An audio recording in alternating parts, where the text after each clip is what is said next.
Hi everyone, Anthony Fantano here, the internet's busiest music nerd, and it's time for a letter from a fan. Dear Anthony, I have a topic for you that I think you should really think about.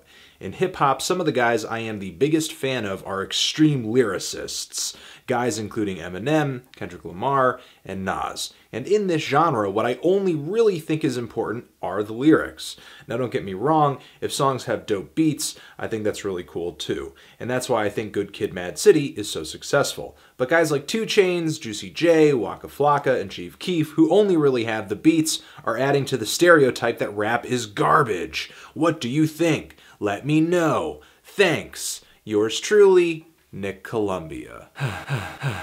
Dear Nick, I understand and sympathize with your gripe. You know, when it comes to mainstream hip-hop right now, it's not really like a high point for lyrics. But even great lyricists, classic lyricists like Biggie and like Tupac, Wu-Tang, so on and so forth, even they, to a degree, despite their lyrical talents, did depend on instrumentals. As amazing and as telling and as thought-provoking as the story is on the track Juicy, I think we can unequivocally say that if that song did not have a beat behind it and a kind of catchy chorus, that it would have never become one of the most essential tracks in hip-hop today. But still, even though there are a lot of rappers out there who are blatantly dependent on their instrumentals, I think there is kind of a silver lining to this dark cloud. I think producers are finally getting the attention and the respect that they deserve. The people who make the beats are, in my opinion, more influential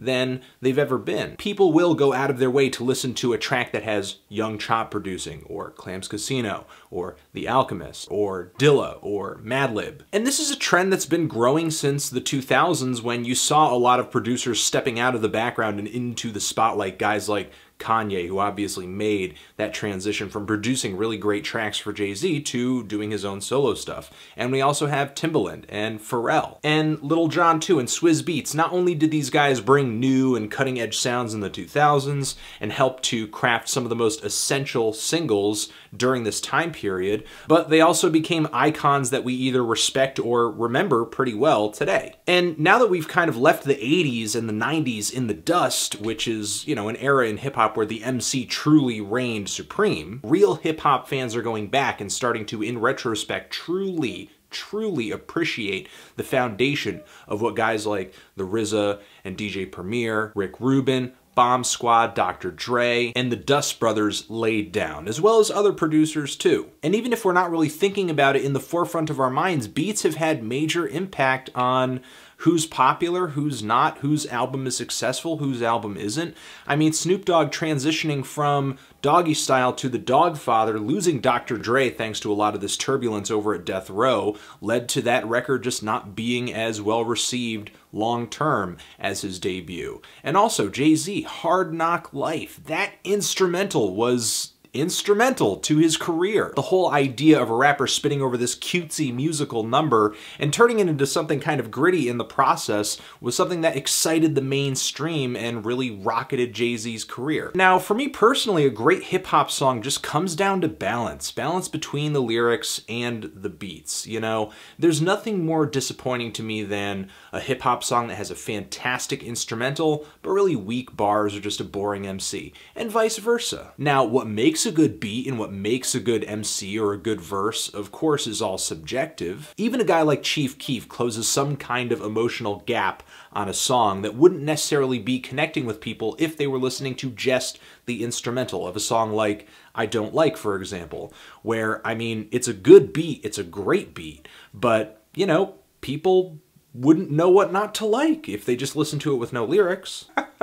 You know, some people just want a really simple, straightforward, stick in your mind kind of message. And even though there are artists out there like Chief Keef, I can't really say that I feel that he's wrecking hip-hop as a genre or giving it a bad name or anything like that. I feel that hip-hop is old enough where it can kind of stand up for itself, and that, you know, the artists and the greats of the past speak for the genre now. And not literally. What I mean to say is that when somebody comes up and says, hey, hip-hop is crap, instantaneously there's going to be like a dozen people just saying, hey, you know what? Illmatic, you know what? Aquemini. At this point, hip-hop has had enough artistic successes that I don't think there's anybody out there who could be making music so horrible that they'll just wreck the whole genre and give it a horrible name. And the truth is that Chief Keef is like the tiniest piece of the puzzle in this whole equation, and yet he is the billboard of it all, and he receives the most hate because of that. Bigger slices of the pie in this equation are, for example, the music press that fawns over Chief Keef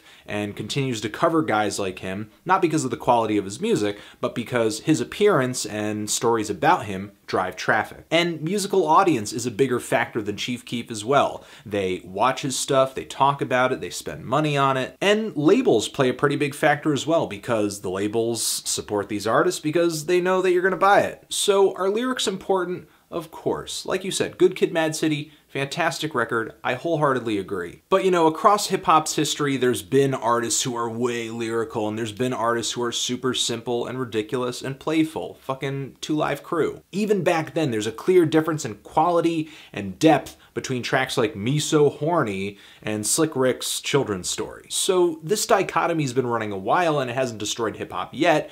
Maybe the balance is a little more skewed toward the MCs that are really straightforward, that have really trunk-knocking, huge, memorable beats, but, you know, who's to say that it can't swing back in the other direction in the future? As long as there's an audience out there for lyrics, there is still hope. Not that things need to totally go back to the way they used to be, because I do like the sound of producers getting respect. Transition, what did you think of this video? What do you think of Nick Columbia's letter? And which do you find yourself favoring, beats or lyrics? You more a beats person? You more a lyrics person? You kind of in the middle? Let me know. Anthony Fantano? Beats? Lyrics? Forever.